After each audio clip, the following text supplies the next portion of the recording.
Hi, this is Marlene, and I want to welcome you to another episode of Stories of the Supernatural. Whether you're watching a video or listening to a podcast, please like and subscribe to us so that you can get notification of when a new show is released. Links to videos or MP3 files can be found on miamighostchronicles.com. Go to marlenepardo.com for information on new book releases. I narrate several podcast series that can be found on major podcast platforms and can also be listened to via Alexa, Sonos, and other home systems. Look for Supernatural Storytime for scary storytelling, Nightshade Diary for classic horror and adventure stories, Stories of the Supernatural for interviews with different guests on the show. If you want to get noteworthy news about the paranormal world, true crime, conspiracy stories, and anything that is just plain weird, you can visit Strange Than Fiction Stories tab at miamighostchronicles.com or find us on Blogspot. I want to thank you for being part of my audience, and I think you are all wonderful.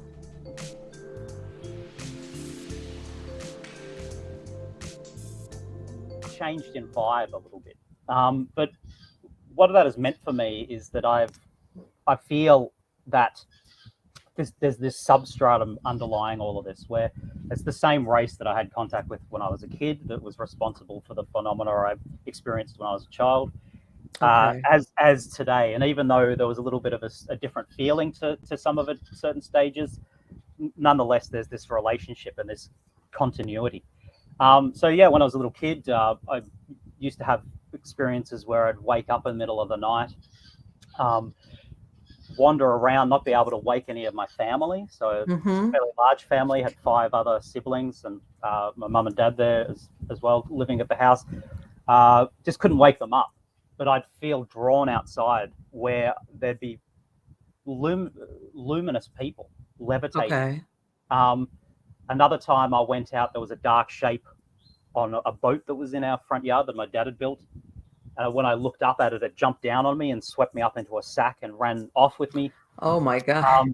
And stopped when I was screaming and felt into the sack and stroked me and patted my face and then started running again. And then I had missing time and I was back at home hysterical. These weird experiences, I'm not quite sure exactly how many I had over my childhood, but I'd have them sort of peppered about, memories of having these strange nighttime experiences. And none of your siblings had any experiences? I suspect they did. I haven't spoken in detail to them about these kinds of things. Certainly my parents themselves have had interesting experiences in their childhood and also as adults, and they're both still alive and healthy in their 80s in the house that I originally grew up in. They still have like poltergeist activity happening and things like Oh, this. so they're still even in that same location then? Yeah. Wow. Okay. And I now live a few towns away from there. For a while, I lived up in the Dandenongs in another part of the state of Victoria, where I'm from in Australia. For years, my wife and I lived up, and I worked on a tree farm, as a wholesale tree farm. I had a few experiences happen up there where I wake up and there'd be tall, fair people in my room, and they'd run out through the walls once I went up to make contact with them. One time I woke up to see a small blonde girl with huge blue eyes that was crouching down near me. And I tried to, my mind's just working at a million miles an hour when you wake up and there's someone there with you. So I actually, which is a bit embarrassing to admit, I tried to kick her and I lashed out at her and she ran around the edge of the bed and shot out the wall. So and then during the day as well, I had a particular experience when I was a kid that I saw a being behind a pine tree, a dark being that looked like it was shaped that had the texture of the pine tree bark, 4 long fingers, huge black eyes, a triangular shaped face with kind of ridges on the top of its head. And I was about to turn 5. I worked out with my sister when that would have been that I'd seen that. I was about a month off turning 5 years old, and I remember this, and I used to talk to people about it when I was a kid. This gave me a lifelong interest in fairies and elves because I presumed it was a fairy or an elf. Since then, as an adult, I've seen these suits since in abduction experiences, and they're a kind of a suit that can cloak. At night, they have glowing red eyes. They're a technology. they can become intangible to pass through solid objects. So the reason I call these beings cryptoterrestrials is I took the name from a guy called Mac Tonnies, anyway, who wrote a book, The Cryptoterrestrials, a meditation on indigenous humanoids and the aliens among us. Mac Tonnies passed away as quite a young man, unfortunately. I think he was only 34 when he passed away in 2009. But his book was published posthumously. Okay. And he had the theory that the UFOnauts, or the beings or race piloting flying saucers and UFOs that we see, or responsible for close encounter phenomena like abduction phenomena and things like this, that they are more likely indigenous to this planet and hidden. So cryptoterrestrials as hidden earthlings, rather than being extraterrestrials from outside the Earth, because they seem to be interested in our DNA. You know, you have this sort of theme running through a UFO abduction lore that they take DNA samples from us, or occasionally even, like in the old-fashioned way, copulate with us. There's a few cases like that, like Peter Curry's case in Australia in 1992, where a 7-foot-tall, chalk-white woman with huge blue eyes, 2 to 3 times the size of our eyes, fine white hair, he woke up in this situation, like a kind of a succubus or Jan and She fairy lover situation. That also happened to Antonio Villas-Boas in 1957 in Brazil, with a woman with huge blue eyes, fine white hair. They are very, and also the fairies and elves. You know, if we consider the fairies and the elves to be older interpretations, folkloric interpretations of genuine experiences to a certain extent that people were having in the past with the same beings that are responsible for the UFO. Right, because you hear among the fairies about that the thing of the changeling. That's exactly right. Yeah. When they would take a human child and exchange it for a fairy child. That's right. Yeah, and also fairy lovers coming to houses or calling people away to have trysts with them in the forest at night or in the earth. And you get this continuity. So Mac Tonnies had this idea of cryptoterrestrials, which could be an umbrella term for not only, you know, elves and fairy phenomena of early times, but also ET aliens of today. You know, and you get these really strong parallels, like when you look at like characteristics and traits of like the fairies or elves of, let's say, the Celtic fairy faith of Europe compared to some of the ET races that people talk about today. So, you know, Nahuishlan, the gentry, the Gaelic gentry, were tall, fair elves that lived in the earth in subterranean caverns and caves in mountains. They would become luminous and levitate around. They would enter people's houses and play tricks on them. Like poltergeist, moving things about, playing with people's minds, could become invisible at will, would chirp and whistle as a language to each other. So when you think about this, then you think about a case like Charles James Hall, who, I'm not sure if your listeners will be familiar with Charles Hall's testimony. He claims to have been a weather observer stationed at Nellis Air Force Base in Nevada in the 60s, where his job was to go out into the desert in Indian Springs with a theodolite to measure, release balloons and just basically track them and call in the wind speed and things like that back to base. He was stationed there for 2 years. While he was there, he claims to have had prolonged and regular interaction with a tall, fair race of non-human beings that lived in the mountains, that whistled and chirped, that would become luminous and levitate about, that would enter his hut and play tricks on him as poltergeists and move things around on him. So you have these identical descriptions from ancient times and then fairly modern of elves on one hand and ETs on the other hand. And these same beings that Charles Hall describes, and also in ancient fairy lore, Nahuishlan, are the same beings that I've been having contact with all my life. And I prefer the term cryptoterrestrial for them because they have this genetic affiliation with us. They're closely related to us. They're originally from Earth, although they are spacefaring with advanced technologies where they have at certain times been interstellar. So you could say that they're extraterrestrials in a sense as well, because they have the capacity for that. But and I just became so passionate after I was interested in fairies and elves over my life. my Right. interest switched to ET UFO abductions and lore, because as I became older, some of the experiences I was having, as I said before, were becoming more sort of UFO-like, or Okay. like extraterrestrial, like waking up to be on a bed having a procedure with the Oh. tall beings with black lenses over their eyes, which they put in. They've huge blue eyes, but they put these black lenses in that I presume is like a smart tech or medical tech. Huge, long, 4 long fingers with like a, what do you call it? Like a vestigial thumb Okay. further up their hand. Checking my teeth, drilling into the back of my skull, and intensely painful operations that they said was. It would you are you equating them to like what the people call the Greys then? I think sometimes they might be called tall greys. Okay, the tall Greys. People Okay. normally call them tall whites, or sometimes Okay. they're called Nordics as well. It depends on how they present Yes. themselves, because they have long white or blonde hair that's quite fine, or sometimes it's short, but often you see Right. it sort of shoulder length. When they're in these kind of medical scenarios, though, they have like skull caps on, just like our own medical professionals, a thing over their face, black lenses over their eyes, and tight white outfits. And then they sort of look even like giant mantis beings once they're dressed God, up. I have heard of that description, that mantis kind of like appearance. Yes.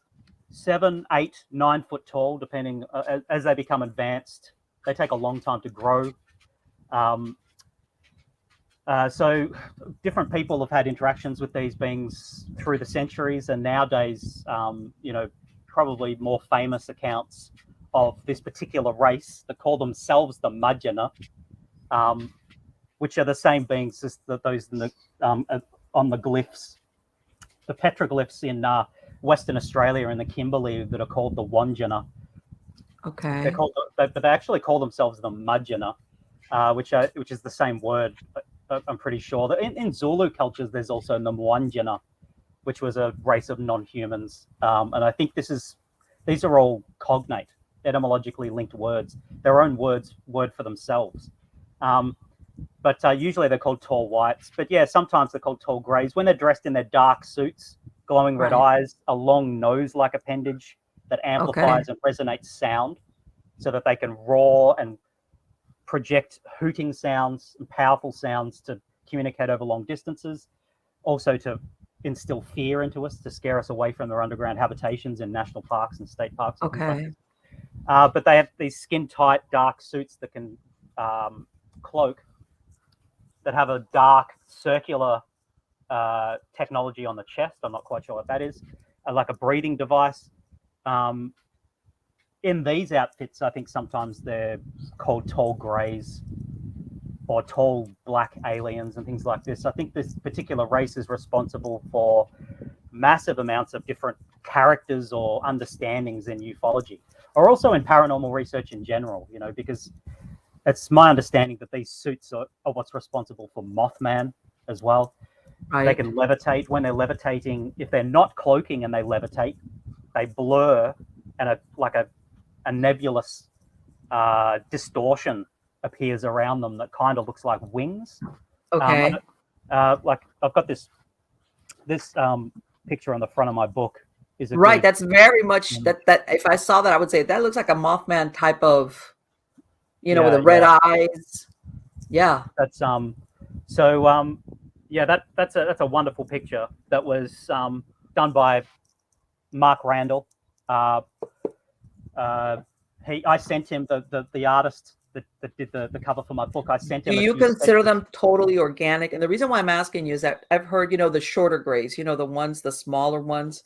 I've heard the theory that in some cases they're more biomechanical and sometimes used as collectors, but they're not totally organic. Are the ones you're talking about organic, totally organic, as in no mechanics? Totally organic and closely genetically affiliated with us. It's the same genus, really. You'd call them, like I call them in my book, Homo Orionis, because they've spent a good deal of time and been associated with the middle star of Orion's belt, Al-Nalam. But I'm not quite sure if you'd see them as being a separate species to us in the same genus, or just a subspecies, because they can interbreed with us. They're so closely related to us, they can interbreed with us. Right. They have advanced really incredibly robust technologies that appear as magic to us, but are nonetheless nuts and bolts. They have flesh and blood, they're nuts and bolts, but they can manipulate through science and technology to such an extent that I suppose the distinctions between, you know, immaterial reality and material reality and that start to break down. Because once you've got a science and a technology that can allow you to pass through solid objects, open portals, and things like this, it's like, hold on, are these spiritual beings now? The technology's so advanced, they've leapt into some other... So what do you think? They're capable then of intra-dimensional travel then? Or at least open a pocket? Yeah. I think so, yeah. And also just the use of portals to leap about on this planet as well, to utilize natural wormholes. And when they do that, depending on the size of the object passing through, there is often a sound. So if it's an entire ship, there might be a boom. If it's just an individual, it might be just a crack, like a click. Like you might just be sitting in your house and all of a sudden you hear click over in the corner, and then you look and there might be a slight shape or a shadow. And they're cloaking, and they still project. They still cast shadows and things like that, or sometimes appear as shadow people. Which is why people that have involvement with UFOs and ETs are often haunted by shadow people as well, which are the same beings but in their suits. And they will investigate people. So if you're like a paranormal investigator. And you go to a particular place that you think is haunted, or where there's UFOs seen, and then you get what people call hijackers, and you get the phenomenon following you home. Yes. Playing tricks on you. You wake up in the night, there's a dark shape, then's gone. You hear voices in your house, footsteps and things like that, boots on the roof, this kind of thing, and you're like, oh dear, I brought something home with me. They have their own system of intelligence gathering. If you've taken an interest in them, they'll take an interest in you. It can even spread out to people that you know and your family and things like that, as they generally take and record information about you, just like an intelligence agency would. You mentioned something about the parks, and I wanted to come back to this. You know, I'm sure you've heard of the missing 411, all these disappearances all over the world, and usually national parks, I guess. You know, and supposedly after you say they discount people that basically have purposely disappeared, or suicides, mental illness, or animal attacks, there's still a large number. Do you think that they're tied into that in any way? Yeah, for sure, especially hunters that go missing. So you know how that's a category that David Paulides with his missing 411 talks about, of course, you know, and divides it up into different, you know, children that go missing, academics and intellectuals and scientists and things that go missing, but also hunters that disappear, or that end up miles away from where they should be, or their boots are found and they're never found again, and this kind of thing. I think at least some of that, I don't want to say all of it or most of it, but some of that is attributable to these guys, because they can be incredibly aggressive, they can be lethal, they can respond in aggressive ways if they feel that they're under threat or their children are. And if there's malicious and aggressive intent on the part of a person, armed with a lethal weapon, a firearm, hunting deer, say, in a national park or state park, or areas that are where huntings go for a particular period, if they shoot at, even accidentally, a Majeena, especially their child, they'll kill them. So this is well, they don't mess about. They believe in a death for a death as well. So if someone's unlucky enough to accidentally kill one of their members, they've got no hope. But even there's probably overreaction on their part sometimes as well. But yeah, the hunters, that category. Oh, you even hear of some of them where, and that you mentioned earlier, where some people have even heard basically a mimic or something that will draw a certain person in. Either they hear who they think, somebody they know, calling them. Yeah, I think that they do that kind of thing as well. They can do sometimes to save people, and sometimes perhaps if they have taken a dislike into someone and think that they're malicious, aggressive, or going to be harmful in some way, disagreeable to them, in an area where they happen to be residing at the time, in the under the mountain, because they travel around the earth and follow the warmth. And they have Okay. habitations all across the globe, under the ocean, in wilderness areas, and sometimes places are left dormant. If it's cold, their habitations won't have anyone there. But Okay. if it's particularly warm in a certain place, and it's a national park, state park, or a wilderness area, there's a good possibility if they've got a habitation there, there's going to be members of their population occupying it. Then hunters should be incredibly careful, because Charles Hall spoke about this as well. People taking shots at tall white children in Nevada, thinking that they were bighorn sheep, and being killed by the tall whites. As for other categories, I'm not sure. I think they do help children. If children are lost in those kinds of situations, if a child's lost in a forest, they will call out to them or steer them, because they have technologies that can manipulate your mind that they call mesmerization. They can instill fear into your mind to repel you out of a situation.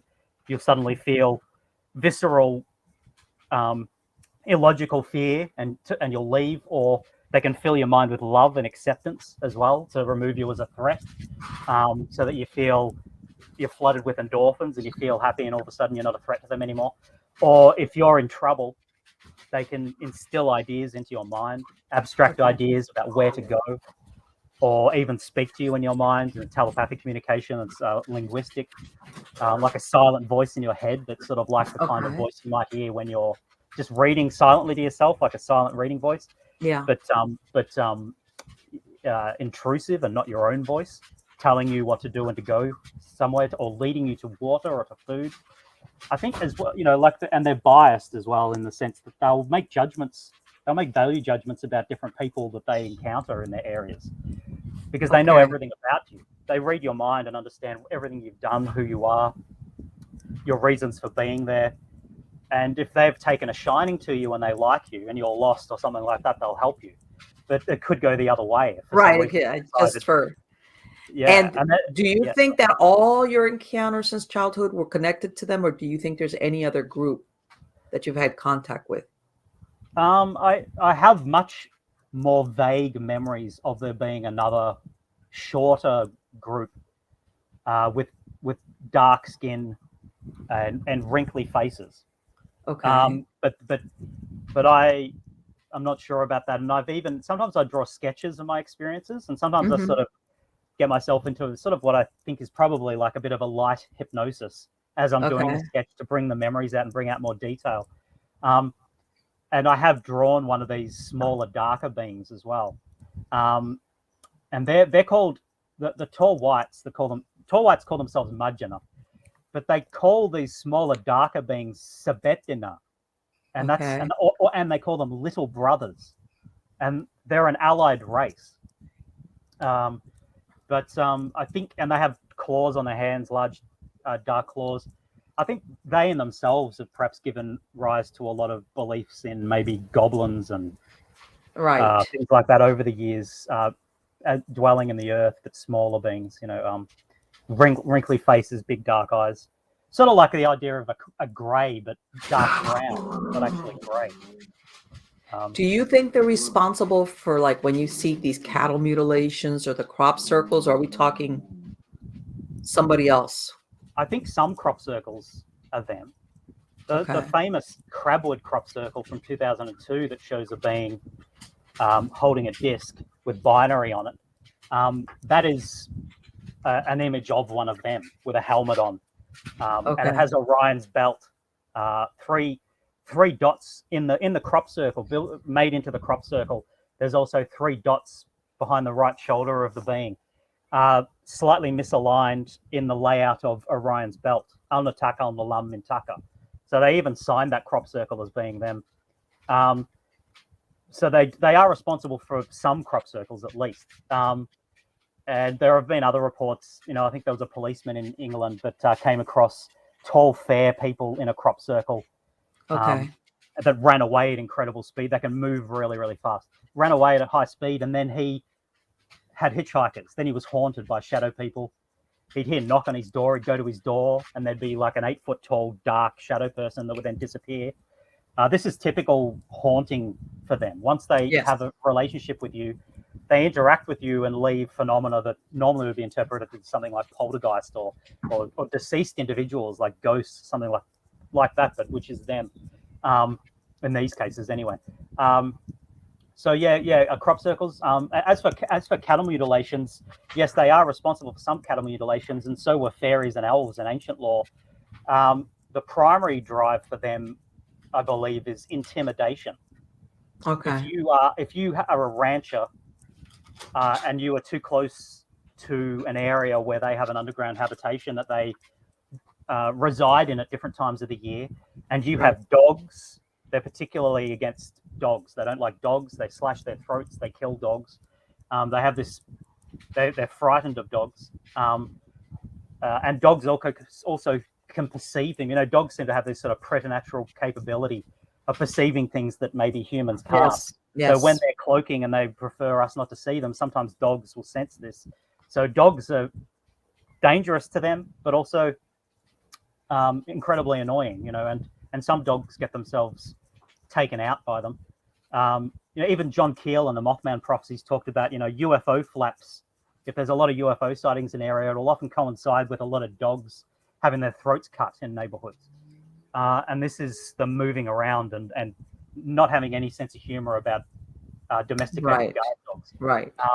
Because they have issues with it. I'm sort of getting off track here, but they have flaws with their DNA. Their genomic structures is unraveling, which is one of the reasons, which is the reason why they interbreed with us. Healthy DNA. Part of their issues is they've done too much genetic engineering and they've altered themselves to such an extent that there's been side effects and symptoms like even though they've lengthened their lifespans through genetic engineering, it's meant that they have certain diseases and maladies that we don't have, allergies that we don't have, very slow healing speeds. If they get cut, it takes a lot longer to heal. And bacterial infections kill them much more easily than they would us. So if a dog were to bite them, get through their technologies and bite them, and they don't very, very quickly get medical help, they're dead. Whereas that might be something that we just shrug off. We're taking something that for us is a scratch, for them to be life-threatening. That's right. And they rely on their technologies to such an extent, like force fields, becoming intangible, things like this, to avoid being stung by bees or ants, which can kill them like that as well. They're allergic to that kind of stuff. Oh, they're also to this insect bites and things like that. Yeah. Interesting. But the cattle stuff, mutilating cattle, and what they used to do to farmers in ancient Ireland and Scotland and in Europe in general, I believe, was if you're grazing cattle too close to where they have underground habitations, they will kill the cattle. And this is something that they've always done. This is another point of continuity between the old lore and modern UFO lore. Okay, and because, see, this is the thing. Sometimes I've spoken. I used to belong when I was down living in Miami to a UFO group. And you know how people talk, and more than one person told me that after they saw a UFO, not even no abduction, just they saw a sighting, then they started having paranormal experiences inside their house.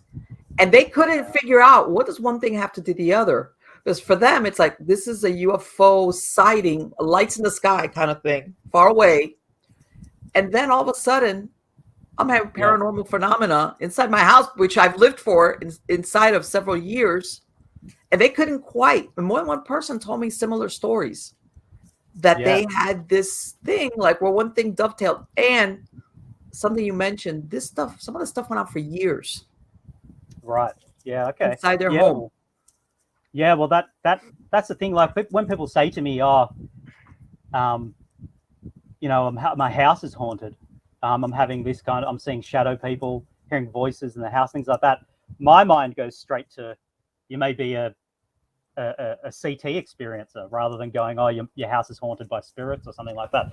But that's just where my mind lies. But those two things go hand in hand for sure. If you're having ET abduction phenomena, but also even just say witnessing UFOs, Right. to then be haunted and have this kind of attention from some kind of paranormal presence where you feel something's there, you feel uncertain, you notice things are going missing to be replaced later, and this kind of stuff. Yeah, for sure. And I suppose some people might find it a scary thing. I don't find this kind of thing scary anymore, even though maybe once some of the ideas are a bit scary to me.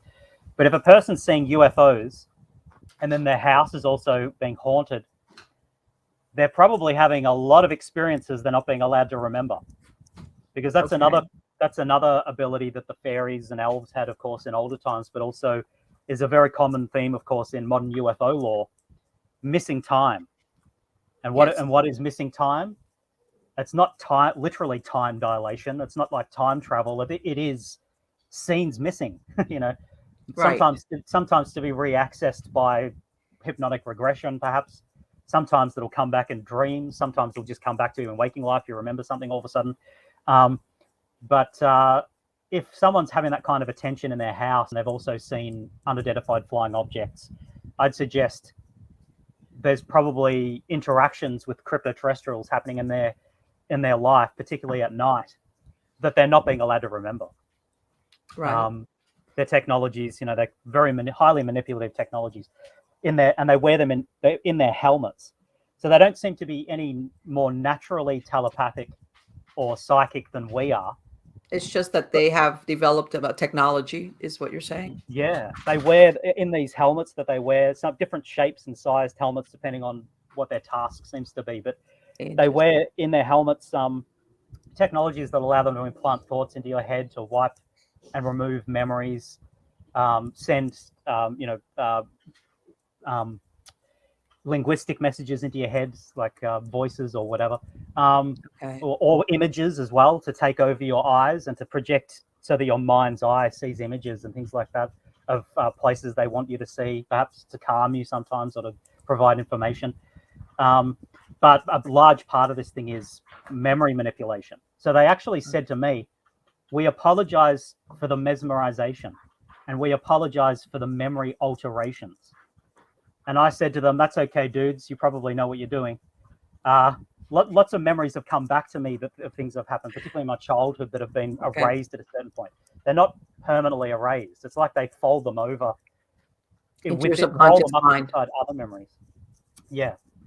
Exactly. And do you think that there's a link? Because I've spoken to other guests that say sometimes if there's an uptick of UFO sightings or even abductions, there's also an uptick in sightings of cryptids. Yeah. I think well, they can use. Well, that's another capacity they have. Hallucinations. Like they can tap into a person's mind and they can present what would have been called once upon a time in older folklore and things, glamories, or a glamour. Yes. To make themselves look like someone that they're not actually shape-shifting physically, but they're projecting a thought into your mind so that they look like your mother, they look like your uncle, they look like your neighbor. That tells you something, and then you realize, hold on a sec, my mum's inside. So it's like a doppelganger phenomena, perhaps, but like a mimic. I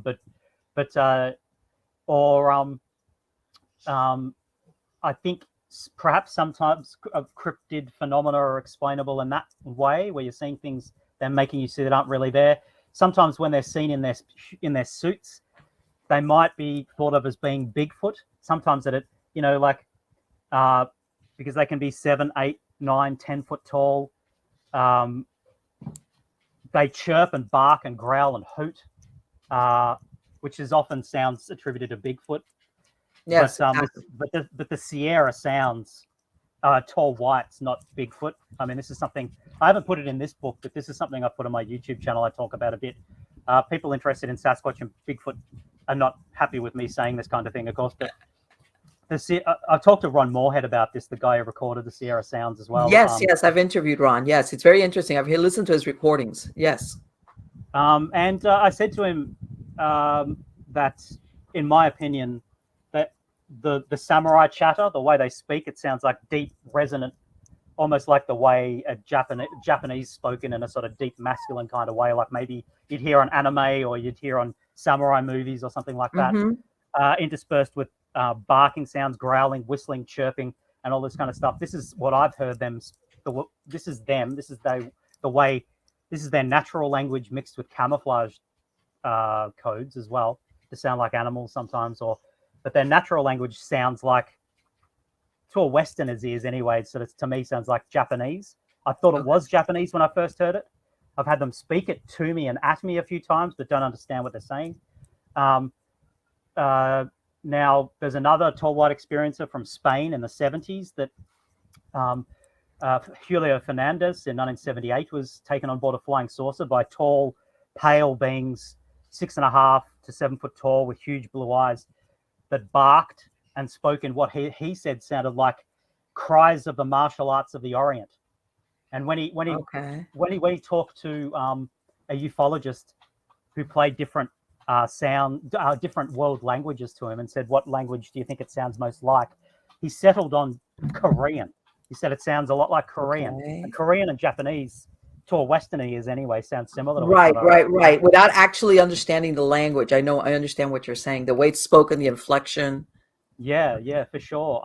And he'd originally described it as sounding like a cross between German and Chinese. He said German for its guttural features, Chinese for its monosyllabic features. But then when he actually listened to selections of languages, he settled on Korean. So when people are seeing dark, huge people moving around through the forest that are hooting and growling and barking and stuff like this, sometimes this is considered to be Bigfoot.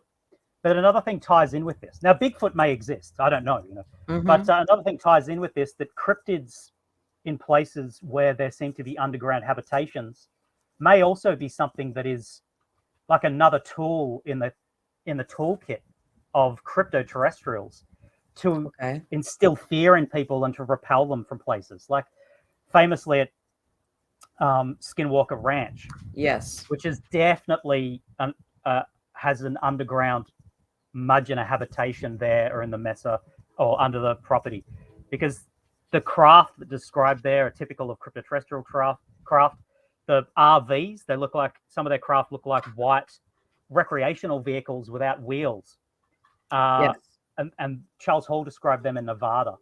The ranchers of Skinwalker Ranch saw these craft being piloted by giants that left huge footprints. So these are the cryptoterrestrials. But also you see cryptids, so Bigfoot, giant wolves, other kinds of giant canids with huge bushy tails. Right. Creatures that kind of look like small dinosaurs, maybe being seen and then disappearing, being beamed up by Scotty. So the rancher seeing this dire wolf, this giant wolf that was attacking his lamb, and the rancher shot at it with a high-powered rifle. And it was totally unafraid of the humans. That's right. No pain response. Right. And just trotted off like it's not alive, like it's not real. And then the flesh left behind on the ground, blown out the back of it by this high-powered rifle, was described as decaying. So whether the beast itself was decaying, or whether the flesh began decaying rapidly once it left the animal, who knows? But it's suggesting that these creatures are not really alive, or if they are alive, they're temporary. So I've called them TLFs, transient life forms, or transitory life forms, or something like that. And perhaps sometimes Bigfoot is this, like the use of previously thought extinct giant monstrous mammals, like giant wolves, giant hairy hominids, like a Sasquatch-like creature that may have existed, hundreds of thousands of years ago, but does no longer.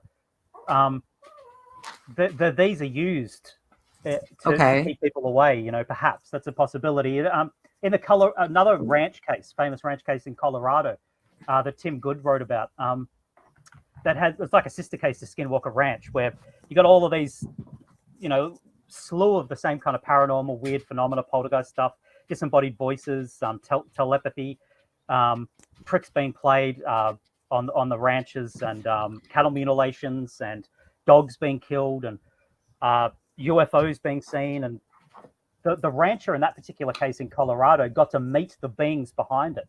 He actually had a meeting with two individuals that had huge eyes, fair hair, and were wearing tight-fitting and helmets, wearing tight-fitting suit that was changing colors as he was talking to them. And they said to him, "We are going to allow you to remember this, but this isn't really working out. We don't want you here. We have to work out some kind of agreement." As they were saying this to him, there was a cube on the ground, allegedly, a cube sitting on the ground. And the rancher went near it. And the two beings said, "Don't touch that." And then a Bigfoot, this is what the guy says, a Bigfoot type creature walked out of the trees over to the cube, touched it, and fell down either paralyzed or dead. And the two beings with the big eyes said to the rancher, "You see, these cubes are lethal. Don't approach them." Now, if that Bigfoot had been a living creature, that seems incredibly cruel to just prove some point. But if that Bigfoot was not truly alive, but was more like the dire wolf that the rancher at Skinwalker Ranch had been shooting, right, then they're sort of flesh automatons or something, or it makes you wonder, have they been able to what I'm thinking of, almost like regenerate, maybe an extinct, but their lifespan is very short. In other words, and kind of like a cloning kind of thing. Maybe, yeah, maybe. But it's got a very limited lifespan. Who knows? Yeah, maybe. Yeah, that's something like that. That's where my mind was going as well with this kind of thing, where I'm thinking, well, what's going on here? Yeah. Hey, if they have this, they don't necessarily have to reinvent the wheel there, do they? If they have access perhaps to the genomes of creatures that are extinct now, that still have these genomes, they could, pump out these things. What was it? Not a couple of, a week ago, I heard that they had discovered, oh my God, I can't remember, some type of a fossil, but it was so fresh that they thought that they could extract DNA material from it. Oh, Marlene, I wish I could remember what it was, but it was something that you think, God, what was that? And of course, all the time, I don't know, you hear all the time in Siberia, all these mammoth carcasses that they find, that they're so fresh because they've been in cold, that you would think they can reproduce them. I'm almost positive, without knowing for sure, that they do have, with the CRISPR and all these different DNA technology, to clone. I agree. Yeah. Even if they have to, what they said, even if there's certain sequences that they have to fill in, even if it's a little bit corrupted, just fill it in with elephant, DNA, modern elephant DNA. Yeah, the closest similar bet. Yeah, that's right. Yeah. So I'm sure that there's that technology out there. Do you think that this race, are they always going to remain like they are now on the periphery, like around us, but never with us? Or do you think they're ever going to actually come forward? I'm pretty sure, without perhaps being 100% sure, let's just say I'm 90% sure, that they are planning on some kind of revelation or disclosure.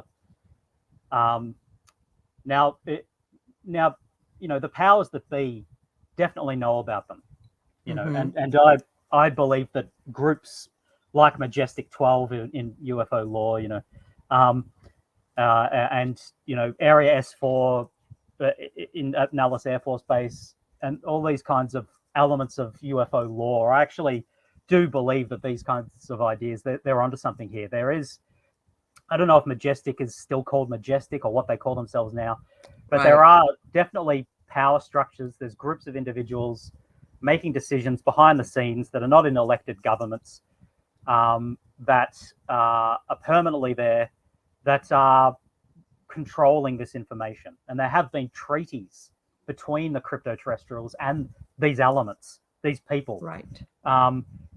And a powerful faction of it lies in the United States, of course, behind S4. Right, because there's a lot of these groups, like you said, Majestic 12, that even if technically on the record they're folded up and supposedly don't exist, they do, but just by another name. That's right. Yeah, I think. Yeah, and they vote in different members, and there sort of might be like an overhaul of it. But still, there's groups in the world that are fulfilling this role where they're they've been the ones that have officially been meeting CTs and having treaties with them. The treaties, from what I understand, specify that the cryptoterrestrials are not meant to reveal themselves to the population of the Earth at large until people like Majestic take votes and say yay, say yes, and communicate that to them. That they've now, and every once in a while, these groups sit and have a vote again. Well, this is what I've read anyway, doing research into this kind of stuff. But that they've, up until this point, always said no, not yet. The people aren't ready. It'll devastate the economy. Right. Yeah, I'm thinking of it's not so much to protect them or protect us. It's what it would do to, I could tell everybody would be like, forget work, forget paying my bills. I think I'm just going to sit home and have a meltdown along those lines. That's true. Yeah, that. And also the clean technology, like technologies. If they've got technologies, which they are prepared to share with us. Right. That are free and don't require you to pay any bills. Wow. That would really, And this is going to just destroy basically capitalism, at least the way we know it. I don't know. Did you ever see this old movie when you said that? This is a movie, I want to say it's maybe 20 years old. A very young Keanu Reeves called Chain Reaction, where an inventor, he develops a system of free energy. But he insists on releasing it. Like, I'm going to give this out once they basically find how to work it, how to make it work. I'm going to give it to all the governments in the world. This belongs, the drama behind the movie is they end up getting part of the team gets killed because exactly what you just said.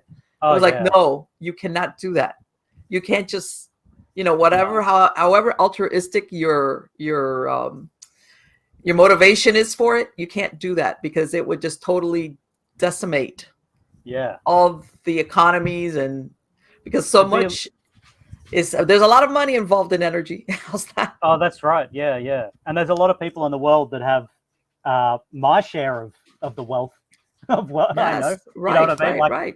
Like the top 1% of the 1% have 99% of the wealth and all that kind of thing. I mean, they're holding on to that by way of and it makes you think, because sometimes I think to myself, this, going on the supposition that you describe, where we have some type of treaty between these ETs or crypto, whatever you want to call them, and a group or whoever it is, where, like you said, we come to an agreement, and but you got to lay low. I think to myself, really, at some point, you would think, if any of them really decided, they could say, I don't care. We're going to disclose to your entire planet. Sorry, forget it. Yeah, for sure. I think that's what's happening. I think that's what's happening because, I mean, some people are not impressed with the Pentagon, admitting what it's been admitting lately, saying it's not enough. Just saying yes. Not. UFOs are some kind of real phenomenon, but we don't know what's behind them. I have and all that kind of stuff. People are going, no, go the whole way. Tell us aliens are real. This is. I think that that film that they put out in 2017 that it showed like the pilot, like the little, supposedly it's a UFO moving in that film had been out from before. I remember when I saw it, I had gone to one of these meetings. You know which one I'm talking about? That it looks like this little thing moving. That how could it move? And basically, it's like a UFO. And when I saw it, I said, "Wait a minute! I've seen this before." As a matter of fact, at one of those UFO meetings that I went to in Miami, that we would get together every couple of months, I remember somebody from MUFON brought it and presented it. And I remember when they're like, they're disclosing this film taken of a UFO. And I was looking at it, I'm like, no, I couldn't have dreamt this. I already saw this. So I'm very suspicious of any disclosures made regarding UFOs, ETs. Very, very suspicious. And if they ever say anything, when you really analyze it, it's won't amount to anything. It's very generic. It is, yeah. But it's almost, it might be like baby steps, like a drip-fed thing. If their first admission is, okay, we have been investigating UFOs. We were lying when we said we haven't been. Now we're telling the truth. I mean, they're still not telling the whole truth, of course, but they go, now we're telling the truth. Yes, we've been investigating UFOs and keeping an eye on this phenomenon for decades. Okay. yes, UFOs are some real objects in the sky, but we don't know what they are. And then they leave it at that for a few years, and people dwell on that and get used to it, and it becomes normal, mundane reality. And then they up the ante and go, "Oh, there was something we left out. We do know that the beings flying it have been visiting us, and we may have had some meetings with them in the past." And then they leave it at that for a couple of years, and then they come out and so that it's sort of like, heating a frog very slowly in the water rather than chucking a frog straight into boiling water when they just leap straight out again. You think the timing of them admitting after so many years, okay, of no, it's a weather balloon, it was a weather phenomena, anything but a UFO/ET. Do you think there's anything having to do with the timing, as in all of a sudden there's this interest or admission that what was it, about a month ago that NASA was asking theologians to look at, basically study how we would handle the admission or existence of extraterrestrials. And I'm thinking to myself, this is really weird. I mean, something's moving. Something's afoot. In my opinion, it's the scenario that you mentioned before, Marlene, which is that the CTs or ETs or whatever you want to call them aren't playing anymore, and have decided that's the end of this treaty nonsense. Right. I think part of the CTs are environmentalists, really. I mean, I know it's a corny thing to say, but they are incredibly concerned at the destruction of our biosphere at the moment, the diminishment of biodiversity. And they themselves are not, culturally speaking, the kinds of people or beings that would keep pets. They don't train animals. They can act incredibly violently against animals and even people if they think that they're threatened. But you have this kind of slightly contradictory idea that nonetheless they appreciate biodiversity, the biosphere. Right. They understand the importance. And the ecology of the planet. Exactly. Yes, and exactly. We're taking it all too far. And it doesn't, like, I know that there's this big divide between, are humans responsible for global warming or are they not? Is there some natural cycle and all that kind of stuff? But in the end, that's a moot point because we certainly are destroying the biodiversity of the planet in lots of other ways. That more aggressively, pollution, even though we've done a lot, but what we do with our wastes, with plastics, stuff that's not biodegradable. Absolutely. The sea is being filled with this stuff. Of course, logging and destroying all the forests, the lungs of the earth. So I think we're up to a point now where the powers that be, like Majestic or the power structure behind Majestic and or whatever you want to call them, the shadow governments of the world or whatever, whoever they are, they've had long enough to vote and play this game where the CTs aren't allowed to show themselves yet. No, they voted again. Yeah, give us another 10 years. Give us another 20 years. I have a feeling that's something, maybe, like you said, maybe something they're saying, okay, we can't buy any more time, or maybe they themselves have told them, you know what, if by a certain date, let's say 2030, for example, you guys have not done or admitted, or this is it. You've been preparing them long enough. You came out with E.T. the extraterrestrial, and Close Encounters of the Third Kind. We've given you enough time to prep the psyche of humanity for the existence of extraterrestrials. No more time. Yeah, you guys, or if not, like I say, we're going to land the mothership on the front lawn of the White House. Something where nobody can deny it. It's like you can't weather balloon this out of. With all the stories that have been told, of, and I've heard that, luckily, you have people that were in the military that once they, they retired, they came forward and basically admitted to some of these things, because otherwise we'd be more in the dark than we are now. Yeah, well, that's true as well. Yeah, there are people that are coming out and admitting things. I think there's a fair few people that, are thought of as being whistleblowers, but in a way they're not really whistleblowers in the sense that I can sort of, even if they are thinking of themselves as whistleblowers, they nonetheless sense that there's a change in the wind.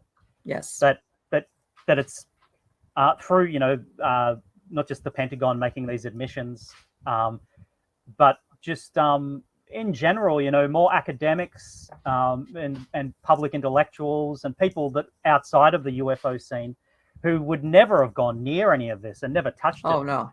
for fear of destroying their careers, being tarnished and ridiculed. Yes. Writing books about this kind of stuff and saying, "Oh, I was interested in this all along. Here's a book I've written," and people go, Well, you "Okay, know what? cool." And I've heard that for many years back in the 40s, 50s, when especially after Roswell and all these, that even any academics or scientists, anybody that went in the direction of trying to prove it, they were sabotaged their careers, or if they were if they were at a university, they would be pulled in and given the speech like, leave that alone, or you're going to lose your tenure.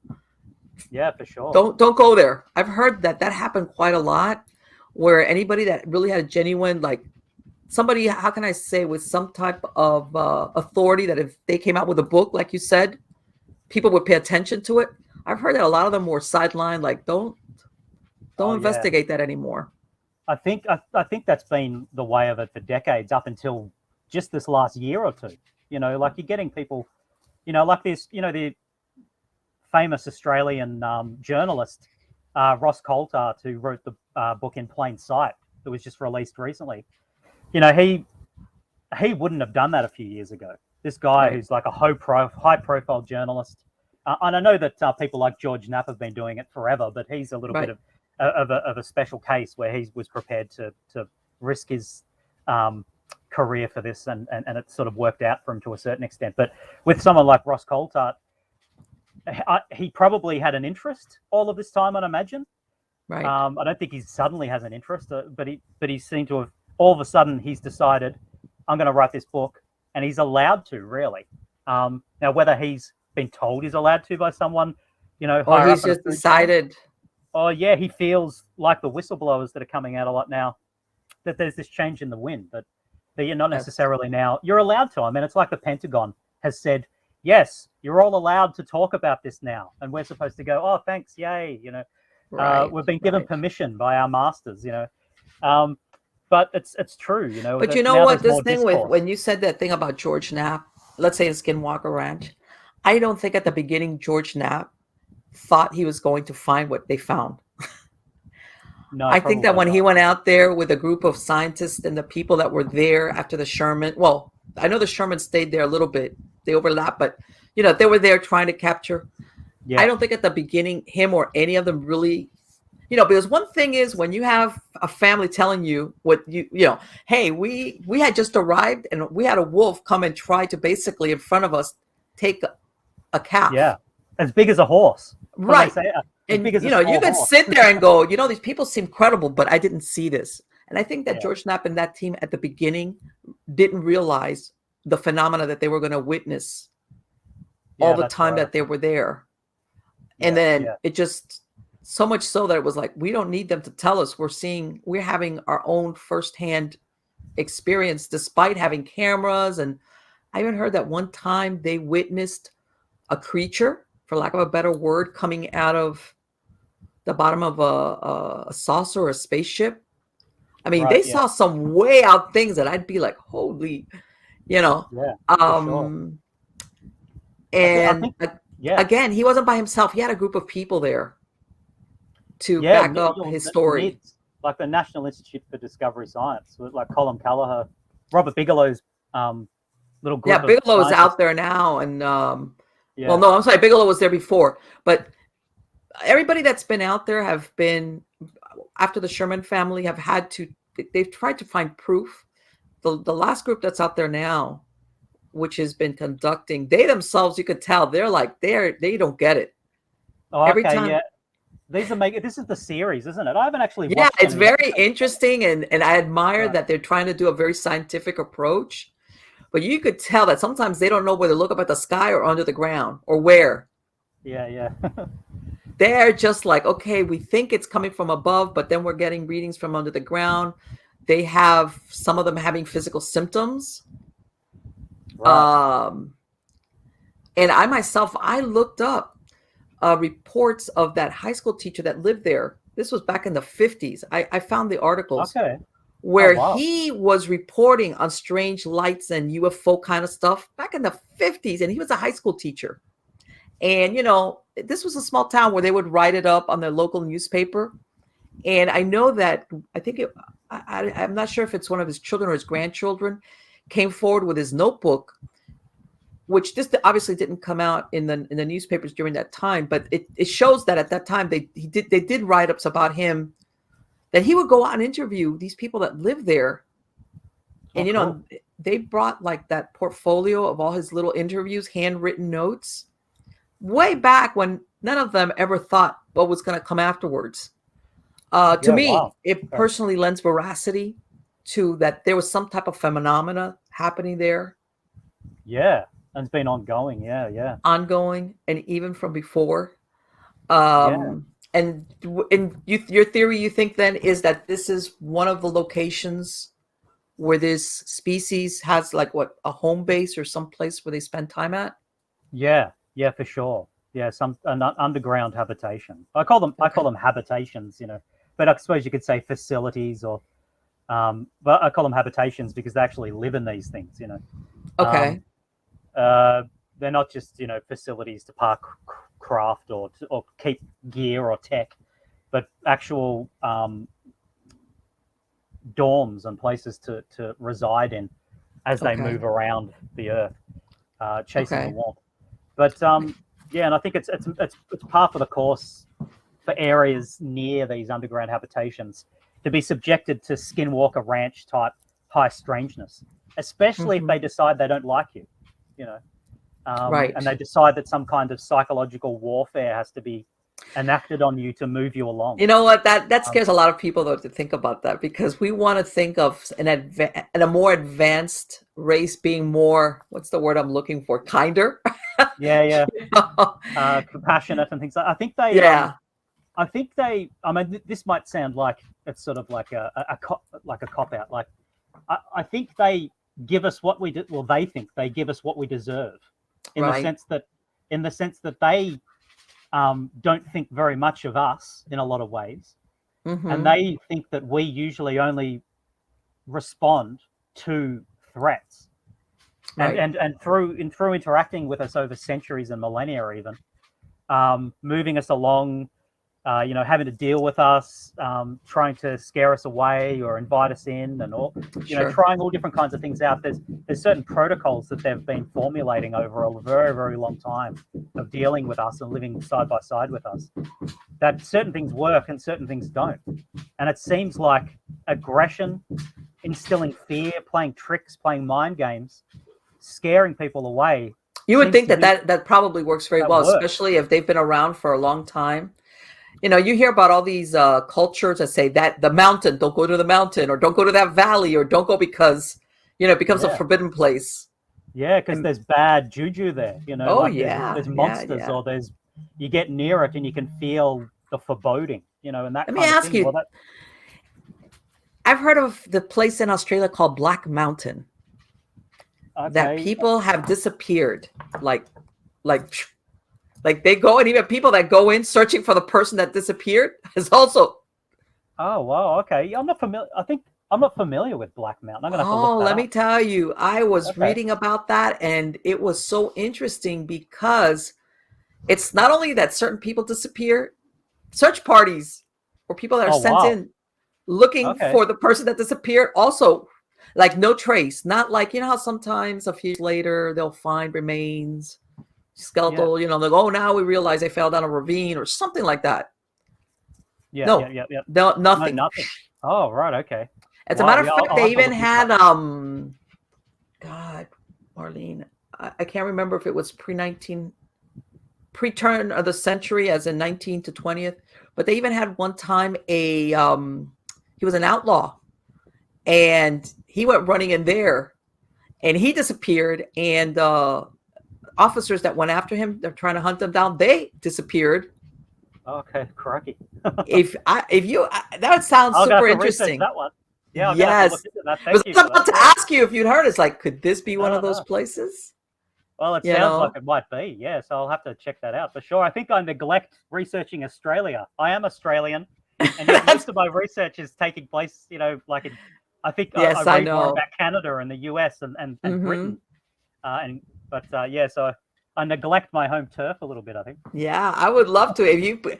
I would love for you to come back, Ryan, and talk more Yeah, about that'd this be because I fun. think it's fascinating.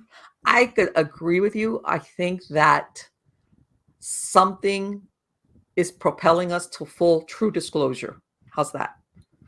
Yeah, I think so. Beyond what maybe the powers that be would like. It's not their timetable anymore. I And feel they're trying to get ahead of the thing of like, before we just like they shove us yeah, aside and say, yeah, guess what? No more waiting. yeah, and they're desperately trying to soften the blow when it comes because now they have to catch up, like you said. Well, Yeah, think that's what I about it. reckon. Think about it. Yeah, It's almost like this is a loss of power because all of a sudden they're not the middleman. They're not the broker between us and the ETs. Even though a lot of us would probably go, because one thing is what you see on TV, and if we ever actually had some type of indisputable proof, that's it. This is it. yeah, But that's it. We don't need you anymore to say, hey, break the news to us. All of a sudden it's face to face between two species. yeah, yeah. That would be Hopefully, interesting. yeah, for sure. It'll be very interesting. It's my. I mean, I don't know for sure. I have contact with these beings, and they do talk to me sometimes. They wanted me to write this book. It was something that they Okay. wanted me to do. Okay. And I said, why don't you do it yourself and do it under a pseudonym? And they're like, you need to humanize it. So they've been helping with it. Next time I come on, if I come on again, Yes. I'll talk. Yes. I'll tell you a little bit about that because some of the stuff that I put in my book and also I'm putting in my second book is stuff that they've informed me about, that they've shown me, like certain images that reflect Orion's belt in different cases and things like that I wouldn't have found on my own. So they're taking me by the hand and Okay. helping me in certain ways. Other things, I think, I'm putting stuff together myself, piecing it together. But anyway, yeah, but it'd be nice to come back on again at some stage, Marlene. That'd be great. Absolutely. For my Thank podcast you. listeners, what is your website address so people could find you? Well, I've got a YouTube channel, which is Oh, just my perfect. name, Ryan Musgrave-Evans. And those who are interested in grabbing the book, it's on Mm-hmm. Amazon. It's on Children Amazon. of Okay. Orion, Finding the Cryptoterrestrials, published through Flying Disc Press, and yeah, it's paperback, hardback, and ebook. And Okay. thank you very much. Thanks, No, guys. on the contrary, my pleasure. Good luck in all your projects. Thanks so much. Thanks, Marlene. Take See care. you Bye later. bye. Bye Bye-bye. bye. Wow. See, that's all. According to him, they're extraterrestrials, but also they've been, in other words, they've maybe originally a long time ago, they were ETs, as in totally off Earth, off planet. But because and it makes sense that, they've been here part of this planet for so long that it's almost like they're part of our planet, even though if you want to consider them a different species, kind of. And, according to him, you a lot of folklore, fairies, goblins, things that people from ancient times, this is how they explain phenomena or beings that kind of human looking, but not really. And maybe according to their understanding had magical powers. This is how, which makes sense. People in those times describe things within the capability that they have of describing things. And I think that's fascinating because I'm sure everybody's seen, the show Ancient Aliens, which describes how all these ETs supposedly had some possible influence on us from ancient civilizations onward. But they're always, how can I say, here, but not part of us per se. Even though I'm sure everybody's heard about hybrid programs, whether it's mutual in the sense of, okay, we agree with it, or whether they're stealing our genetic material by abduction, take your pick. But it's almost always been the way they portray extraterrestrials is whether, what's the word I'm looking for? Whether they're not aggressive or whether they're just objective. Maybe they're just using it. They're never really part of us, totally separate. They're not part of this earth. They're visiting here for whatever reason, whether they're studying us, whether they need our genetic material, whether, who knows, they got nothing better to do. But I like his approach of the crypto-terrestrial, which is ETs that have been here for so long that they now have become part of us. And for all we know, maybe the descendants they themselves have are part human. They might not look exactly like us, but because of hybridization, maybe for hundreds or thousands of years, they're like us. And maybe that's also the reason why they stayed here. That we're genetically compatible. In other words, they could reproduce with our genetic material or vice versa. You hope. Because otherwise, because people don't understand. Sometimes species, you can't. They're not compatible. You can't make them. You can't produce anything. And every once in a while, yeah, in some cases where you get certain, even let's say like the lions and the tigers or the horse and the donkey, even the offspring will be sterile, if you get it to happen. So maybe that's why they've stuck around. That's maybe why we're so interesting. Kind of. But anyway, guys, last show I talked about possibly talking about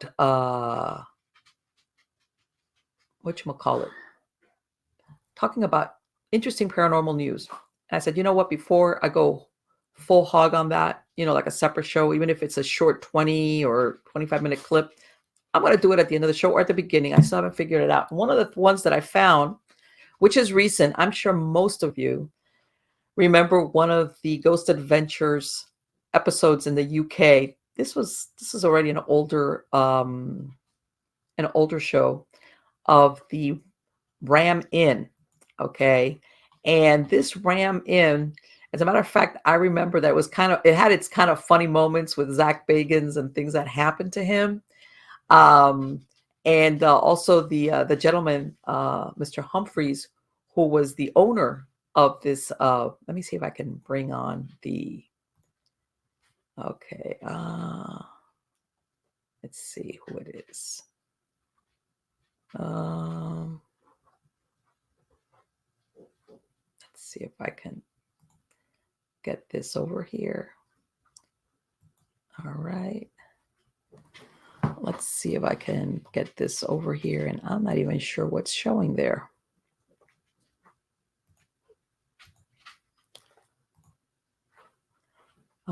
Okay. I don't know. I'm hoping that what I'm looking at, what you guys are seeing, and I don't know if that is the case because I am, you know what? I wonder if, you know what?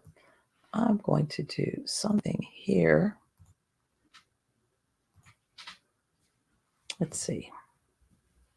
Let's see if we can make this work. Oh, maybe this is what I needed to do all along. Because let me tell you something. Share screen. All right, let's see. I think I got it now. There we go. Okay. This is the Haunted Rams Inn in the UK. And like I said, a lot of people it's been around. It's a very famous haunted location in the UK for a long time. But I think a lot of people became aware of it after after it came out on Ghost Adventures. And basically what they're talking about here says an English woman who insists she's living in one of the most haunted houses. And this, I'm sorry, is according to the New York Post. An English woman who insists she's living in one of the most haunted houses in the world has revealed the creepy items she has discovered throughout the years. Her name is Caroline Humphreys, moved into the ancient Ram Inn in 1968 when she was just 8 years old. It's located in southwest England, in the town of Wootton-under-Edge, Gloucestershire.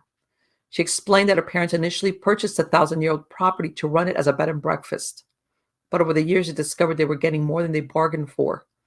A diviner, according to her, she's quoted as saying, "A diviner told my dad there were children buried all over the place, and when he dug, he found the bones and the daggers wrapped with them, which implied sacrificial killing." This is her right there. Okay. And looks like she's doing some type of Ouija divination with a glass, and I take it this is a bedroom.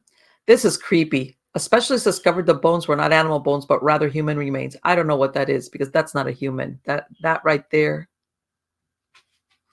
that's not a human jaw. Okay. And this, I guess, is a sample of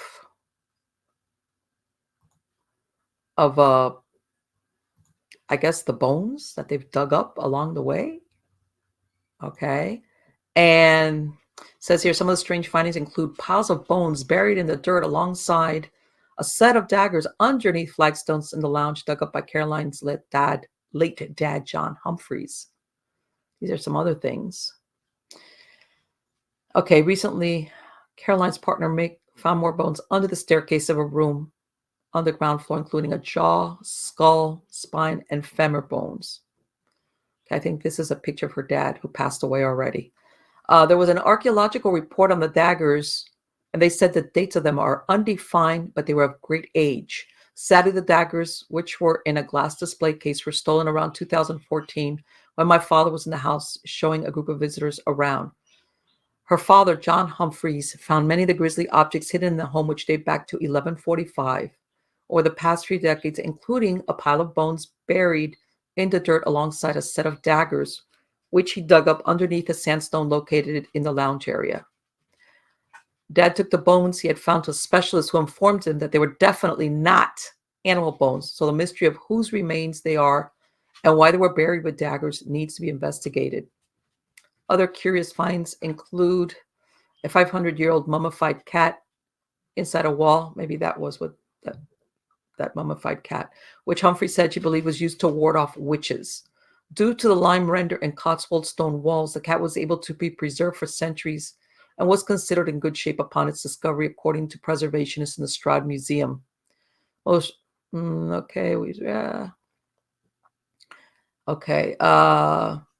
Considered a grade 2 listed in, which means it warrants every effort of preservation. In England, it was reportedly built on an ancient pagan burial ground.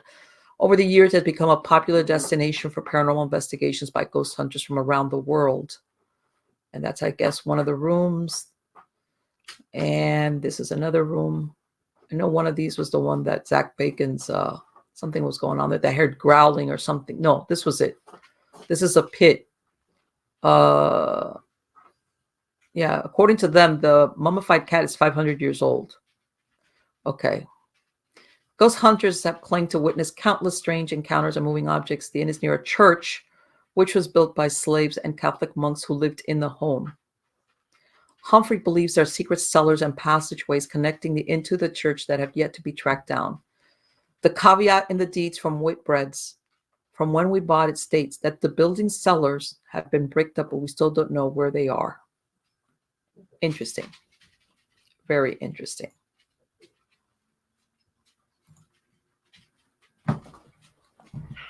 And the thing is this, it's very possible that the inn was built on a pagan burial site. But from what I understand, and I'm not an archaeologist, but I usually, the longer, more time, in other words, the deeper artifacts are, the longer, the older it is. I think to myself, for you to be digging under your staircase or on the side of a wall and find bones and daggers, I don't think that's from the pagan times. I'm not saying, there might be a lot of pagan stuff way deep in there, but 1145 on this thing of finding bones and daggers, and we're talking here sacrifices, and that's it leads me to believe. And the reason I guess my point is, a lot of people think, okay, pre-Christian, Britain, they're I'm sure you've heard of what they call the bog people, that some people think were sacrifices made by their druids, maybe under stressful times. There's part of the religious practices where they were left in these bogs and tied, and they've been found preserved. But if these bones and daggers or sacrifices, especially of children, were done, we're talking 1000 AD, we're talking by then, UK in this area is paganism, is it's Christian, it's Catholic, and they even had monks. That leads me to believe that they were practicing dark magic or the equivalent of Satanism in that area, and they were sacrificing children. I don't know. I'm not an archaeologist, but I would think any type of pagan ritual sacrifices would be buried so deep underneath there that you just couldn't find it because you dug up under your staircase or you dug in a little wall.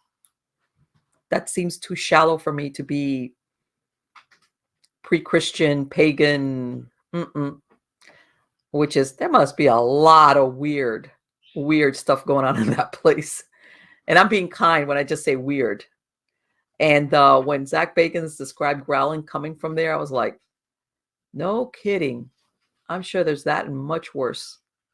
Let me tell you something, that place, I mean, besides the fact that it's had 1,000 years at least as an inn, God, that must be Grand Central Station there. Weird, unusual, and I'm going to tell you, probably a lot of dark, eerie stuff going on. Anyway, guys, before I forget, please sign up for my newsletter. It's coming out once, maybe twice a week the most. I write up crazy articles, book projects, weird stuff. Like I said, any announcements, I usually make them on the newsletter. If you want to listen to any of the podcast versions of any of the shows, all you need to do is go to MiamiGhostChronicles.com or MarlenePardo.com, and I have links there where you could listen on your browser or download the MP3 file without commercial interruption. I have links to the different podcast platforms that you'll find the show at: Spreaker, iHeartRadio, Stitcher, Spotify, you name it. You can find me on Alexa, on Sonos. Look for Stories of the Supernatural, and you'll find me there or Nightshade Diary or Supernatural Storytime if you like weird little scary story podcast. Whichever. Miami Ghost Chronicles is always going to be your one-stop shop for finding anything having to do with the show, even if it's links to videos. Remember, I'm on BitChute, I'm on Steemit. Besides YouTube, I'm all over the place with the video versions. And I want to thank you for being part of my audience, coming back every week and sharing this time with me, because believe me, I have a lot of fantastic guests coming on. If you have any suggestions for either topics or guests that you have seen in the past and would like to have them return, or maybe you've seen them or heard them on some other show, please shoot me an email, Marlene@MiamiGhostChronicles.com, and I will try by all means to bring them on the show so that, we can just discuss some spooky stuff.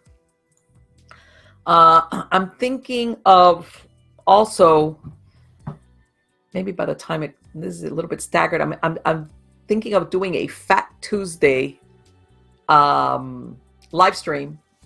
We'll talk about some weird stuff, like I'm sure I can think of something for Fat Tuesday, since a lot of people celebrate. This is the time before you go into Lent, which leads into the Easter season, and which is when you give up. And in any words, this is like the last hurrah before you have to buckle down. So I'm thinking of having a Fat Tuesday live stream, but I will update you guys most probably on the newsletter if that's going to come through. So again, guys, thank you so much for being part of my audience. Come back, and thank you. Till next time. Take care.